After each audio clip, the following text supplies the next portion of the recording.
Welcome everyone. In today's video, we're going to look at who Henry Ford was. The Model T was developed by American automaker Henry Ford in 1908, and he later invented the assembly line method of production, which completely transformed the auto industry. Did you ever think one Model T could eventually be produced every 24 seconds thanks to the mass production methods Henry Ford championed? Before we proceed, if you're new to this channel, remember to go ahead and hit the bell icon to subscribe so you won't miss any informative videos that we'll upload in the future. Henry Ford. Ford sold millions of cars and rose to prominence as a global economic titan. Although the corporation eventually lost its market supremacy, its influence on infrastructure in the United States, labor difficulties, and other technological advancements was long-lasting. Ford is now regarded as one of the country's top businesses and is credited with helping to strengthen America's economy during the country's early precarious years. Early life and education. On his family's farm in Wayne County, close to Dearborn, Michigan, Ford was born on July 30th of 1863. Ford's father gave him a pocket watch when he was 13 years old, which the kid immediately disassembled and put back together. Impressed, his friends and neighbors asked him to fix their watches as well. Ford left home at the age of 16 to begin his apprenticeship as a machinist at a shipbuilding company in Detroit because he was dissatisfied with his farm job. He would study bookkeeping and gain proficiency in operating and maintaining steam engines in the years that followed. Ford wed Clara Alla Bryant in 1888. Edsel, the couple's son, was born in 1893. Inventions. Ford was employed by the Detroit Edison Company in 1890 as an engineer. His innate abilities led to a promotion to chief engineer in 1893. Ford continued to work on his ideas for a vehicle without horses. With a 2-cylinder, 4-horsepower engine, Ford created his first gasoline-powered buggy in 1892. He built the Ford Quadricycle, his first mobile automobile, in 1896.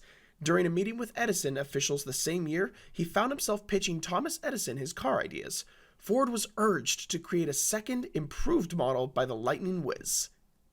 Ford Motor Company.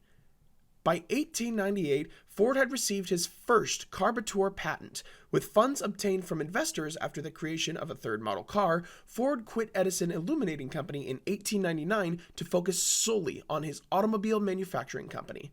Ford founded the Ford Motor Company in 1903 after a few unsuccessful attempts at creating businesses and automobiles. Model T. Ford unveiled the Model T in October of 1908 and continued to build it until 1927, making it the first car that the majority of Americans could buy. The vehicle, often referred to as the Tin Lizzie, was well known for its robustness and adaptability, which helped it become an immediate commercial success. Ford Motor Company reported 100% increases for a number of years. In 1918, the Model T accounted for close to half of all automobiles in America due to its ease of use and low cost of maintenance, particularly when Ford invented the production line. By the time Ford and his son Edsel unveiled the Model A, another lucrative automobile, in 1927, the Ford Motor Company had expanded into an enormous industrial powerhouse. Henry Ford's assembly line. Ford introduced the first mobile assembly line for mass-producing cars in 1913. The cost of the Model T reduced from $850 in 1908 to $310 in 1926 for a significantly enhanced model because to this new process, which cut the time it took to produce an automobile from 12 hours to 2.5. Ford increased the average pay for workers by more than twofold in 1914 to $5 for an 8-hour workday, which is $110 in 2011, in an effort to retain the best employees for his business. Ford rose to fame more for his revolutionary ideas than for his financial success, which included the production of a cheap car by competent workers who received stable pay and had a 5-day, 40-hour workweek. Philosophy and philanthropy. As a fervent pacifist who opposed World War I, Ford even provided funding for a peace ship to Europe. Ford and his family later founded the Ford Foundation in 1963 to offer ongoing grants for study, training, and development. Ford gave profit sharing to a small group of workers who stayed with the company for 6 months and, more importantly, who lived honorable lives. In order to determine a worker's eligibility for participation, the company's social department looked into their drinking, gambling, and other impolite behavior at the same time. Henry Ford, anti-Semite. Despite his charitable tendencies, Ford was a fervent anti-Semite. He even went so far as to back the Dearborn Independent, a weekly journal that promoted similar ideas. An anti-Semitic leaflet titled "The International Jew, the World's Foremost Problem" was one of many that Ford issued in 1921. In 1938, Adolf Hitler presented Ford with the Grand Cross of the German Eagle, the highest honor the Nazis bestowed upon non-Germans.